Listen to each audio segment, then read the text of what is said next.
En 2025, selon vous, quels vont être les défis clés, les projets prioritaires à mettre en avant pour offrir une expérience client sans couture, la plus optimale possible? Alors j'en vois trois. Le premier, c'est l'orientation client de l'entreprise. C'est du bon sens, mais l'orientation client, c'est pas que celle des équipes qui sont en direct, en contact avec le client, c'est aussi celle de toutes les équipes support, que ce soit la finance, les RH, le marketing, leur orientation client est fondamentale. La deuxième, je dirais la tech. Bien évidemment, les transformations qu'on est en train de vivre avec l'IA générative notamment nous bousculent et changent aussi les attentes de nos clients par rapport à ce qu'on peut leur apporter. Et puis la troisième, qui est liée aux deux précédentes, c'est peut-être l'éthique. Ces bouleversements nous font poser aussi des questions sur la manière dont on gère les données qu'on récupère, par exemple.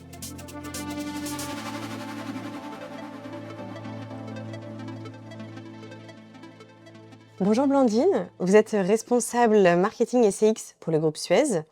Est-ce que vous pouvez nous parler un petit peu de vous et du groupe Suez? Oui, bonjour Gaëtane. Blandine, ça fait 10 ans que je travaille pour le groupe Suez, qui est un grand groupe français spécialisé dans les métiers de l'eau et des déchets, donc tout ce qui va concerner eau potable, assainissement, et puis collecte, valorisation et recyclage des déchets dans le monde entier. Voilà, c'est un groupe qui a principalement pour clients des clients publics, des administrations, des collectivités locales et également des entreprises. On sait que l'humain est forcément fondamental quand on parle d'expérience client, puisqu'on parle de clients, mais on a aussi les agents, on a énormément d'équipes derrière. Quel est le rôle de l'humain dans cette équation? Absolument central, de bout en bout. Nos clients attendent avant tout des échanges avec nos équipes, que ce soit avec nos commerciaux, avec nos experts et également avec le service client quand c'est nécessaire. En 2025, selon vous, quels vont être les défis clés, les projets prioritaires à mettre en avant pour offrir une expérience client sans couture, la plus optimale possible? Alors j'en vois trois. Le premier, c'est l'orientation client de l'entreprise. C'est du bon sens, mais l'orientation client, c'est pas que celle des équipes qui sont en direct, en contact avec le client, c'est aussi celle de toutes les équipes support. C'est ça qui fait une expérience client sans couture de bout en bout, que ce soit la finance, les RH, le marketing, leur orientation client est fondamentale. La deuxième, je dirais la tech.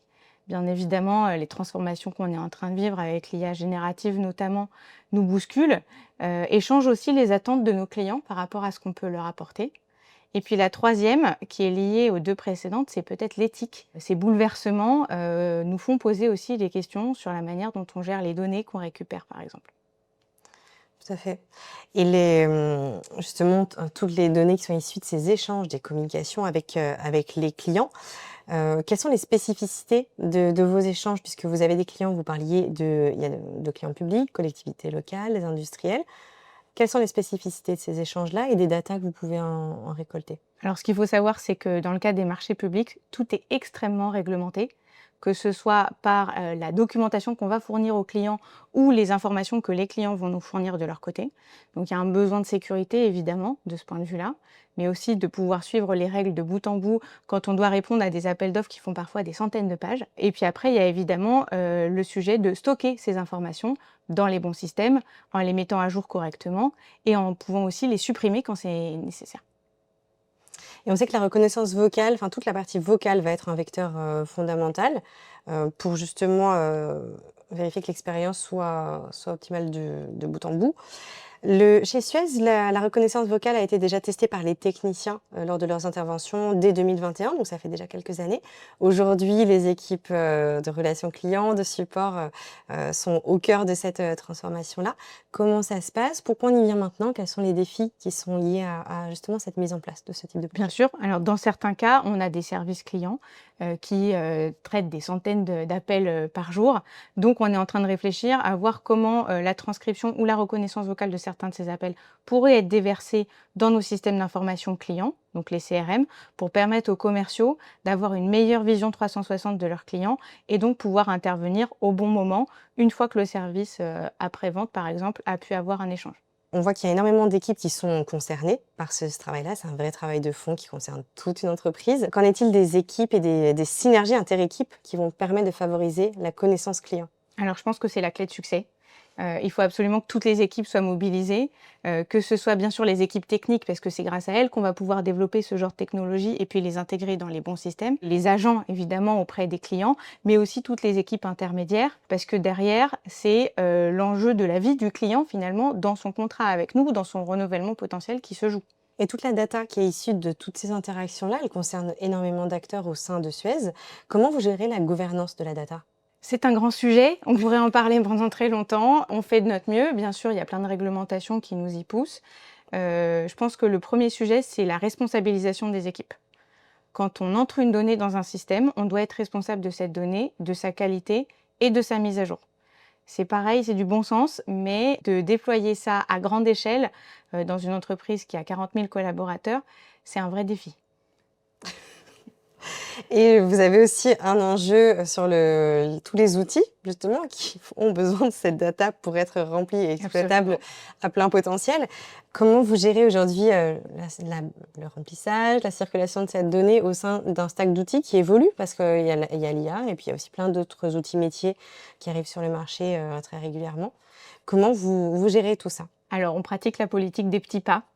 Donc on commence par identifier un sujet ou une entité qui est moteur sur une donnée particulière, par exemple. Et avec cette entité, on va définir les données clés, essayer de les remettre un petit peu d'aplomb dans l'ensemble du stack techno, et ensuite pouvoir déployer par effet de rebond finalement au sein d'autres entités, avec à chaque fois un point de vérité qui doit être le CRM. Et ça demande énormément d'adoption au sein des équipes, de la formation continue pour être toujours capable d'utiliser les outils de la meilleure manière qui soit. Comment vous favorisez l'adoption des outils, que ce soit l'IA ou les autres, et la montée en compétences, qui est un travail constant finalement? Exactement. Je vois deux sujets. Le premier, c'est la preuve par l'exemple. Donc trouver les champions qui vont se saisir de ces sujets-là et en fait montrer aux autres ce qu'ils gagnent à le faire. Et puis le deuxième qui est complètement lié, c'est le gain. On va changer les habitudes en montrant ce qu'on gagne à chaque fois. On peut être un commercial, avoir un peu peur de mettre ses données dans des outils parce que ça donne aussi la latitude d'être un peu surveillé. Mais quand on voit que ça fait gagner du temps, que ça permet des échanges plus fluides avec le client, bah forcément c'est gagnant-gagnant. Vous avez tous ces projets à mener de front dans un cadre réglementaire qui peut être assez contraignant, d'autant plus quand on est un acteur qui travaille avec des entités publiques. Il y a des évolutions qui vont venir et qui vont impacter toute votre gestion de la data et la dimension éthique dont vous parliez. Comment se profilent les prochains mois et années pour Suez au service de l'expérience client? Alors, on ne peut pas répondre à cette question sans parler de l'IA générative, qui est une vague qui emporte tout sur son passage. Chez Suez, c'est un sujet qu'on traite avec précaution. Donc aujourd'hui est en cours de déploiement un chat sécurisé style ChatGPT interne, grâce auquel les données qui sont partagées ne seront pas derrière ouvertes à l'extérieur. Et puis un certain nombre de cas d'usage qui utilisent l'outil d'IA générative de Microsoft, Copilot, avec derrière à chaque fois un accompagnement des équipes data et IT, et surtout une ambition de ROI. Et bien évidemment, le sujet il va être là. Et une fois que ces cas d'usage auront pu faire leurs preuves, là on verra pour un déploiement à chaque fois dans les bonnes conditions, dans chacune des entités, en fonction du stack techno de chaque entité. Un mot à ajouter, un sujet à ajouter pour conclure cet échange? On en a parlé, c'était un peu le cœur de cette discussion, mais avec tous ces événements techniques, technologiques, les progrès qui arrivent, il ne faut pas oublier que le cœur de tout ça, c'est l'humain. Et ma conviction, c'est que l'IA générative va nous faire gagner du temps pour pouvoir donner plus de temps à nos clients dans des échanges. On vous souhaite énormément de succès pour garder l'humain au cœur de toutes ces transformations internes et externes du sujet de l'expérience client. Merci beaucoup, Blandine. Avec plaisir.